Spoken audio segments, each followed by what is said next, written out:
예, 그렇습니다. 이 연예부 기자 출신으로요. 최근 강용석 변호사하고 보수 유튜브 채널을 운영 중인 김용호 씨란 사람이 있습니다. 지난 25일이었죠. 예, 보신 것처럼 조국이 밀어준 여배우라는 제목의 이 방송을 한 겁니다. 제목 그대로입니다. 조국 후보자 어느 여배우 이래저래 많이 도와줬다는 겁니다. 팩트가 있다, 사실 확인이 됐다, 여배우 실명 얘기해도 될 정도다. 아마 그쪽에서 소송도 못할 거다. 자신감을 보였습니다. 자, 조국 후보자 도대체 어떻게 그 여배우 키워준 건가? 이렇게 설명합니다. 조국이 다른 사람 만나는 자리에 그 여배우를 대동했어요. 이 정도면 확실한 증거가 되지 않을까요? 그리고 조 후보자 동생이 자기 입으로 이 배우가 성공한데 우리 형 조국이 도움을 줬다라고 얘기를 했어요. 이 정도 얘기하면 뭐... 자, 동영상 제목도 그렇고 방금 들으신 그런 내용도 그렇고 자, 조 후보자와 여배우가 뭔가 좀 부적절한 관계라는 느낌 한껏 뿜어내고 있습니다. 자, 해당 방송 나가고 있던 그 순간 그 화면 옆에 실시간 채팅창에 빨리 실명 좀 알려달라. 혹시 A냐? 아이 딱 보니까 B구만. 50대 톱스타면 C잖아 하면서 자기들끼리 아주 그냥 집단 지성을 발현하기 시작한 거죠. 자, 이런 시청자들의 이 퍼즐 맞추기를 흐뭇한 미소로 지켜보던 김 씨 드디어 입을 뗍니다. 실명을 얘기 안 하는 게 더 흥미로울 것 같습니다. 이후에 이 방송 내용 여기저기 인용되기 시작했고 조국 후보자 측이 허위 조작 민형사상 소송 입장을 내자마자 드디어 포털 실시간 검색어에 조국 여배우라고 저렇게 등장하기 시작했습니다. 자, 그러는 사이 네티즌들 추적 계속됐고요. 결국 정반합 거치면서 50대 톱스타 여배우, 특히 이 썸네일 속에 이 실루엣과 가장 비슷한 한 여배우로 좁혀진 거죠.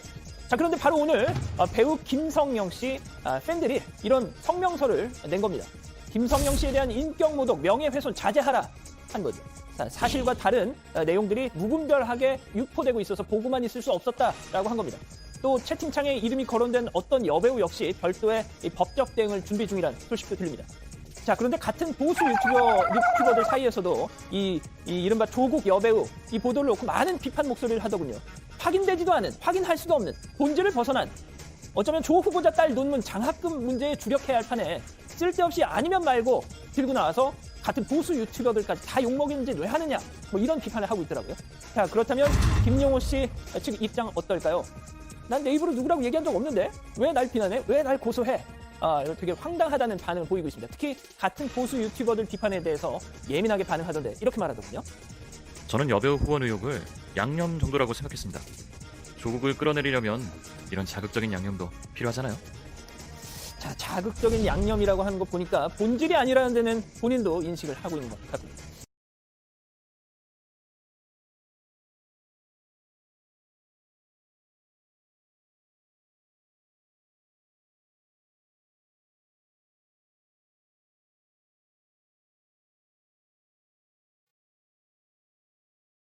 이에 대해 다들 혼란스러우실 겁니다. 사람 뇌라는 게 받아들이는 정보의 양이 한정되어 있는데 하루가 멀다 하고 터지는 조국 비리 관련 뉴스들을 보고 있자면 뇌가 아예 터져버릴 것 같은데요. 이 정도면 거의 논문 한 편 수준입니다. 기네스북 등재 10 가능이고요. 그런데 그것도 모자라서 또 하나의 충격적인 스캔들이 터졌습니다. 그 내용은 바로 조국이 톱스타급 여배우를 후원했다는 믿기지 않는 소식인데요. 그런데 이게 진짜 뉴스냐 가짜 뉴스냐 말들이 많습니다. 확인된 사실에 대해서만 비난을 하자는 쪽과 진짜면 어떡할래? 대박 뉴스 아니냐? 이런 거죠. 우파끼리 또 싸움이 붙은 겁니다. 뭐 사실 저도 이에 대해 할 말은 없습니다. 크크. 일단 구체적인 내용부터 살펴보겠습니다. 이 여배우가 누군지에 대해서는 아직 정확히 밝혀지지 않았는데 단지 의심만 할 뿐이고요. 일단 기혼으로 알려져 있다는데 최근에 이혼을 했다고 합니다. 이걸 보면 대충 나이대가 짐작이 가죠. 빠르면 40대 초에서 늦으면 50대 초 정도의 중년급 여배우로 예상이 되고요. 하지만 이분은 나이에 비해 지금도 상당한 미모를 자랑한다고 하는데 여전히 활발한 활동을 하고 있고 톱스타급으로 인정받는 분이라 합니다. 그 말은즉 이름만 대면 누구나 알 수 있는 사람이란 거죠. 자, 그런데 이 여배우의 전 남편 상당히 재력가였다고 하는데 심지어 조국의 친동생인 조건과 절친이라고 합니다. 정리해드리자면 이 여배우는 조국의 친동생의 절친의 마누라라는 건데 대충 어떤 상황인지 그림 나오죠. 자, 그런데 이번 의혹이 어떻게 생겼냐? 이 여배우는 한동안 극심한 슬럼프에 빠져 있었다고 합니다. 쉽게 말해서 불러주는 데가 없었다는 거겠죠. 그러다 어느 순간부터 갑자기 영화면 영화, 드라마면 드라마, 심지어 다수의 CF에도 등장하면서 성공 가도를 달리기 시작합니다. 물론 본인한테 출중한 능력이 있어서 그랬을 수도 있어요. 하지만 아무리 그래도 갑자기 상황 180도 바뀌는 건 좀 이상하긴 하죠. 즉 배우에 뒤를 봐주는 사람이 있는 게 아니냐는 의혹이 나올 수 있다는 거고요. 그러던 중 어떤 분이 이를 폭로했습니다. 알고 봤더니 이 여배우의 뒤에 조국의 후원이 있었다는 건데 전 남편은 이에 대한 대가를 조국에게 지불했다는 썰도 나오고 있습니다. 남편이 부산 출신이라는데 때문에 그쪽에서는 이미 알만한 사람들은 다 아는 사실이라고 합니다. 자, 그런데 이런 내용을 폭로한 분이 누굴까요? 이미 아시는 분도 계실 겁니다. 바로 김용호 연예 부장인데요. 실제 연예부 기자로 활동까지 하셨던 분이죠. 따라서 연예 관련 뉴스 쪽으로 연줄이 상당한 만큼 확실한 무언가를 잡은 게 틀림없다는 판단이 서기도 합니다. 그도 그럴 것이 이번 폭로 사건이 허위사실이라면 무조건 고소각이죠. 이에 대해 모를 리 없으실 테고 그만큼 자신이 있다는 걸 겁니다. 일단 여기까지가 김용호 기자님이 밝히신 부분인데 사실이라면 정말 대박 특종이자 용기 있는 발언이 아닐 수 없습니다. 막타 칠 수 있는 상황이죠. 하지만 안타깝게도 증거가 없어요. 사진 한 장만이라도 공개하셨다면 이런 논란이 없었을 텐데 이 때문에 괜히 어그로 끄는 게 아니냐는 논란으로 떠들썩한 상황입니다. 물론 김용호 기자님은 이에 대한 명백한 증거가 있다라고 말씀을 하셨습니다. 무엇보다 여배우를 밀어준 게 조국이다라는 발언 자체가 조건한테서 나왔다고 밝히기도 했고요. 하지만 명확히 드러내지 않는다면 그 또한 썰에 지나지 않겠죠. 현재까지 증거라고 주장하는 것을 보면 조국과 문제의 여배우가 동석을 했다는 정도에 불과한데 아니 같이 손잡고 방 잡는 걸 목격한 것도 아니고 고작 이 정도로는 가벼운 친분사이일 뿐이다 정도로 쉽게 반박이 가능한 수준이죠. 이 때문에 부정적 의견들을 보면 대체로 이미 나와 있는 팩트만 가지고도 조국에 대한 반대 여론을 장악할 수 있는데 왜 확인되지도 않는 내용을 가지고 이 상황에 빈틈을 만드냐는 겁니다. 틀린 말은 아닌 게 현재 김용호 기자님의 폭로 이후 여론이 뜨겁게 달궈지고 있습니다. 진실이면 다행인데 만약 거짓이거나 과장으로 밝혀진다면 후에 닥칠 역풍은 감당하기 힘들어지겠죠. 최악의 경우 지금까지 조국에 대해 밝혀진 내용들이 싸그리 가짜뉴스로 매도되는 상황까지 갈 수도 있고요. 그런 상황이 오지 않도록 진심으로 이번 폭로가 사실이길 바랄 뿐입니다. 뭐 불화인지 사실일지는 지켜보면 나오겠죠. 다만 벌써부터 가짜뉴스라고 비난할 필요는 없다고 생각합니다. 어차피 밝혀질 부분이고 진짜일 수도 있지 않겠습니까? 그럼 대박이잖아요. 결과 나온 후에 비난해도 늦지 않는다 생각하고요. 그리고 한 가지 분명한 점은 현재까지 조국이 자기 딸을 의사로 만들려고 한 짓들을 보면 사실 이 정도쯤은 충분히 있을 수 있는 뉴스라는 생각도 듭니다. 다만 고소당할 것까지 각오하고 폭로하신 만큼 확실한 증거들을 모아두셨길 바랄 뿐이고요. 김용호 기자님의 폭로 사건 일단 여기까지가 현재 상황이고요. 추가 내용 있으면 추후 영상 올리도록 하겠습니다. 속이 뻥 뚫리셨다면 구독과 알림 설정 부탁드리겠습니다.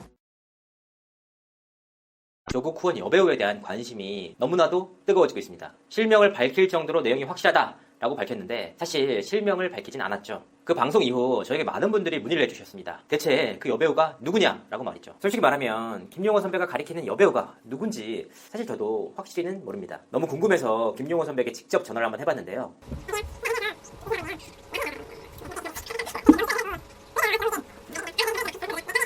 통화를 해본 바로는 이슈가 너무 커지고 민감한 내용들이 많아서 직접적으로 언급하기는 어렵다라는 답변을 받았습니다. 하지만 청문회장에서 나올 이슈가 있다라고 언급을 해주셨는데요. 여러 가지 이견들이 있지만 이번 일로 분명해진 한 가지 사실은 있습니다. 뜻하지 않게 휘말린 여배우들이 있다는 것인데요. 그래서 오늘은 그 여배우들의 오해를 풀만한 팩트체크를 한번 준비해봤습니다. 먼저 김용호 선배가 방송에서 언급한 힌트들을 살펴보도록 하겠습니다. 중년의 톱스타 여배우다. 엄청난 미녀다. 결혼은 했지만 외부에 알리지 않고 이혼을 한 상태다. 조국 장관 후보자의 동생 조건 씨와 그녀의 남편이 절친이다. 한동안 굉장한 슬럼프를 겪었다. 그러다 갑자기 작품을 많이 찍어 성공을 했고 CF도 찍게 도와줬다. 가장 확실한 증거는 조국 씨가 그녀를 직접 만났다. 이렇게 5가지로 추려볼 수 있을 것 같은데요. 이 같은 사실 때문에 거론되는 여배우는 2명입니다. 중년의 톱스타 여배우에 빼어난 미모를 갖춘 이들이 그렇게 많지는 않기 때문인데요.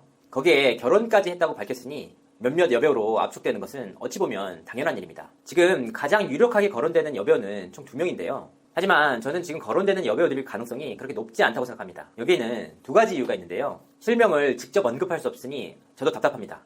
하지만 명예훼손성 소지가 있고 민감한 문제이다 보니 최대한 애둘러서 말씀드리도록 하겠습니다. 먼저 첫 번째 이유는 지금 거론되는 2명의 여배우들 모두 이번 정권 들어서 활동이 많지 않은 편이었습니다. 오히려 전 정권 때 전성기를 누린 여배우들인데요. 먼저 여배우 A씨는 이번 정권이 들어선 이후 드라마나 영화에서 주연을 맡은 경우가 한 2작품밖에 되지 않습니다. 여배우 B씨의 경우에는 이번 정권 들어 맡은 작품이 딱 한 건밖에 없을 정도입니다. 그러니까 조국 후보자가 2017년 5월 민정수석으로 임명된 이후 이 2 여배우들의 작품은 거의 손에 꼽을 정도로 적은 상황입니다. 두 번째 이유는 바로 세 번째 힌트인 조국 후보자의 동생인 조건 씨와 그 여배우의 남편이 절친이다 라는 힌트에서 찾을 수 있는데요. 먼저 여배우 A씨와 B씨 모두 조국 후보자의 동생인 조건 씨와 동갑내기 인물은 없습니다. 조국 씨의 나이는 올해로 55세이고 조건 씨의 나이는 52세로 알려져 있습니다. 여배우 A씨의 남편은 비록 엄청난 재력을 갖춘 재력가이긴 하지만 조건 씨보다 4살에서 5살이나 많은 연배라 절친이라 부르기는 어려울 것 같습니다. B씨의 남편의 경우 조건 씨보다 더 나이가 어린 케이스인데요. B씨 남편의 경우에는 소위 말하는 재력가다라고 보기도 어렵습니다.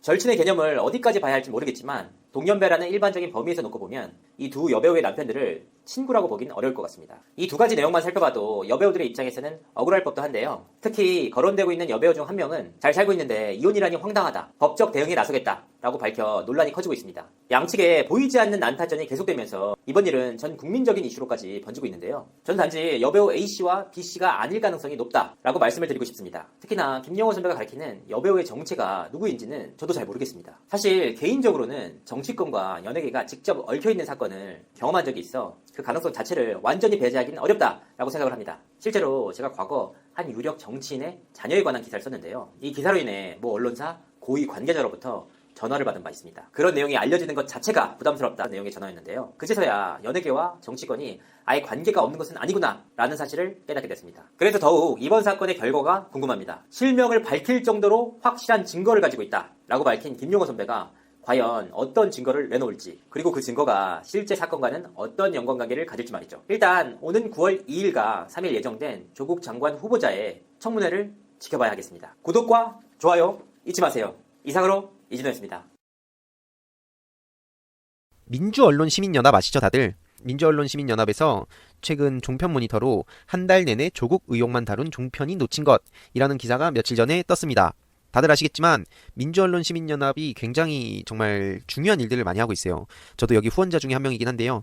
민원연 제가 최근에 그 유튜브 구독해달라고도 했지만 이런 데에 힘을 합쳐야 됩니다. 물론 안 좋은 그런 기사들, 안 좋은 소식들도 저희가 알아서 뭔가 이렇게 따로 기억하고 또 그런 것도 알릴 필요가 있지만 또 좋은 중요한 이런 기사들 많이 알려야겠죠.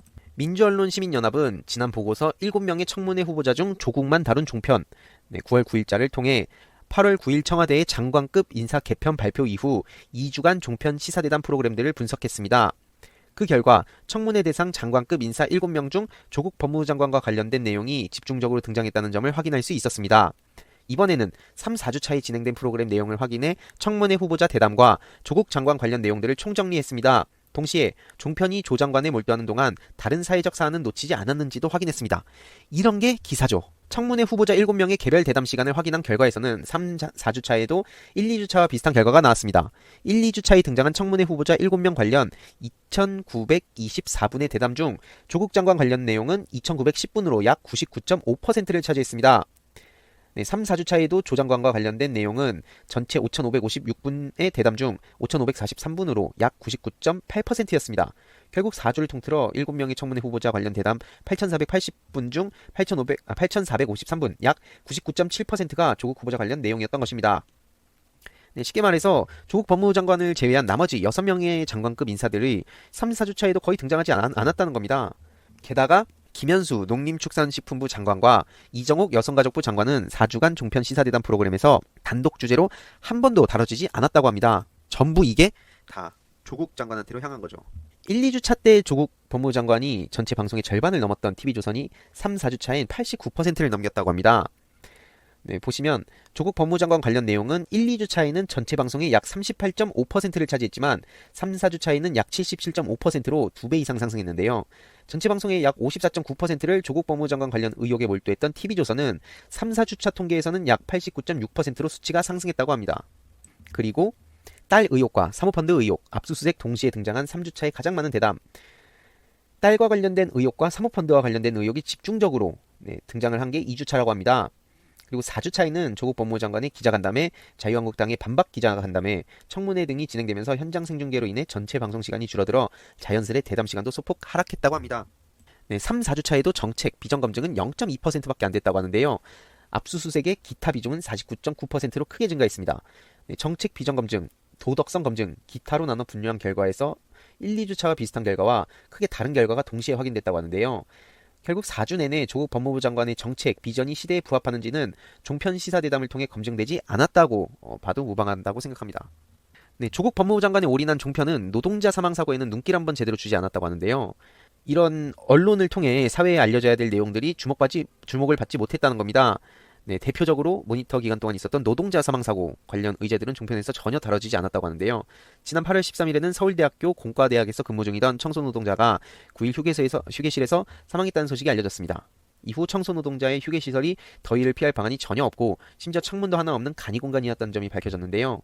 이후 8월 19일에는 고 김영균 사망사고 진상규명과 재발방지를 위한 석탄화력발전소 특별노동안전조사위원회가 진상조사 결과와 권고안을 발표했습니다. 그런데 종편 시사대담 프로그램에서는 이런 내용을 찾아볼 수가 없었고 김용균 특조위 결과 발표는 JTBC 뉴스온 3분, MBN 아침 매일경제 1분간 아주 짧게 소개된 것이 전부고 서울대 청소노동자 사망사고는 11개 프로그램에서 단 한 번도 등장하지 않았다고 합니다. 그리고 조국 법무장관 의혹 앞에서는 한일관계, 국정농단 판결도 무의미했는데요. 8월 22일 그동안 유지되어 왔던 한일군사정보보호협정, 이른바 지소미아를 종료한다고 발표했습니다. 그리고 박근혜, 최순실, 이재용 재판으로 불리던 국정농단 재판의 대법원 판결이 진행됐는데 이 판결을 파기환송 결정은 이재용 삼성전자 부회장이 최순실 씨의 딸 정유라 씨에게 지원한 말을 뇌물로 인정했다는 점에서 2심의 판결을 뒤집는 결정이었습니다. 그래서 박근혜, 최순실 씨는 국정농단 범죄 형량이 늘어날 가능성이 생겼고 이재용 부회장이 파기환송심을 통해 재구속될 가능성도 주목할 내용이었습니다. 네, 하지만 지소미아 종료는 4주간 총 416분간 다뤄졌고 국정농단 대법원 판결은 236분에 그쳤다고 합니다. 네, 또 지소미아 중단 관련 대담의 대부분을 이제 차지한 게 또 위에 그 조국 법무장관 관련 의혹을 덮기 위한 청와대 결정 아니냐, 약간 이런 내용들이 또 되게 많이 나왔다고 하는데 한일 관계와 관련된 내용마저 조국 법무장관과 연결지어서 해석한 거라고 합니다. 네, 이게 이제 민원연에서 최근에 이렇게 JTBC 뉴스온, TV조선, 보도본부, 한라인, 신통방통, 이것이 정치다, 그다음에 채널A, 김진애 돌직구쇼, 뉴스탑 10, 정치데스크, MBN의 뉴스와이드, 뉴스앤이슈, 뉴스 빅5, 아침엔 매일경제, 이거를 이제 모니터링해서 2019년 8월 12일부터 9월 6일까지 이걸 조사했다고 합니다. 네, 사실 그러니까 여러분, 이런 게 진짜 기사로서의 그 가치가 있다고 생각을 하거든요. 되도 않는 바다 적기 하는 게 아니라 말 그대로 진짜 우리 국민들이 궁금해하고 또 알아야 될 내용들을 이렇게 잘 요약해가지고 정리를 해준 게 있어서 제가 여러분들하고 한번 같이 공유를 해야겠다 생각이 들어서 이 내용을 다뤘고요.